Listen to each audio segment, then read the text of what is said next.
in the hopes that they can sneak across the border or get some type of asylum. What did you see in terms of the organization, people, and the main reason and why they're coming here, and what did you learn? Well, I mean, I don't even know where to start. There's so many layers to this onion, it's difficult to know where to begin. But let's start with what I didn't see, okay? Let me tell you what I didn't see. I didn't see groups of large amounts of women and children. There's no question that even though when you watch the BBC, CNN, MSNBC, the New York Times, Washington Post, every image you see, every video you see, the framing is very specific. They're always trying to show large amounts of women and children. And here's the reality. It's 90 to 95% men. Although I need to apologize, I don't want to assume their gender. That's what it seemed like to me.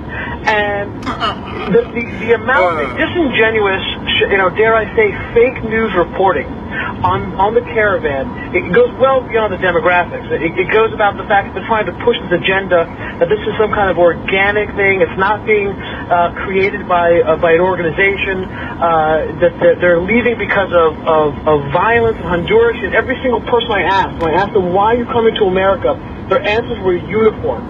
They want a better life. They want new jobs. They want education for their kids. All things that you and I want to have. But the reality is, are we responsible for the entire world's needs? I mean, there's billions of people who want better lives for themselves. Are we responsible for the 3, 4, 5 billion people in the world who want a better life for themselves? I would say not. I mean, we're spending a lot of time now trying to help the forgotten men and women in America out. We've got enough problems in our own towns, small towns and cities, and I'm definitely happy about all the progress. We spend a fortune on these countries, and literally, where does all this money go to help people? There's so much corruption in so many of these countries that you never know if the money we're giving generously from the taxpayers ever ends up where it's supposed to go. And with that said, we cannot absorb the world's population. It's impossible. And by the way, I support legal immigration. But the fact that we don't have the wall built shows that creates danger for people on both sides of the wall.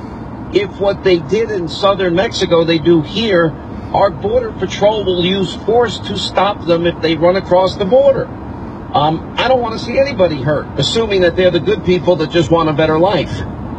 So it's amazing to me that they've been told. What about the organizational groups you had touched on in your piece? Yeah, that's really, really important. Because again, the narrative that you're hearing from the mainstream media is this was some kind of organic thing that sprung from the earth. And these people just one day all decided to group together and move to the U.S. Nothing could be further from truth. This was organized from the beginning. It was organized getting them through Mexico, and it's organized now to get them into the United States. And there's a group called, I mentioned in the video, Pueblos Sin Fronteras. And what Pueblos Sin Fronteras is, and again, the word, what does it mean? The name of the organization is Peoples Without Borders. They do not want borders. They want anybody to live anywhere they want at any time. I guess in America we call them Democrats, as they want open borders. You say that jokingly, but... all good humor is rooted in the truth. They don't want borders. They don't want enforcement. They don't want ICE. They want to eliminate that. And obviously very different positions from where they were just in the Obama years. They say what they need to say to be politically expedient, but we know what they really want. That's exactly right. But the organization it's amazing. First of all, my estimation is it costs somewhere between $7 to $15 million to get them from Honduras to the United States. One of the things I observe and I witnessed is that the majority of this trip, they're not walking and pushing strollers like the mainstream media wants you to believe. You're talking about dozens of tour buses that line up and take these people from one location to another location. There are trucks, there are semis, pickup trucks, full of food and water and medicine, ferrying the stuff from location to location. It's Who's paying for all this? Organized. Sorry? Well, who's paying for it all? Well, that's the ultimate, that's the $54,000 question, and one that's not easy to uncover. But I do know this.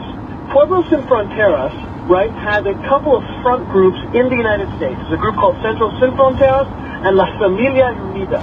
These are left-wing groups based in Chicago, which has funding for Pueblos Sin Fronteras.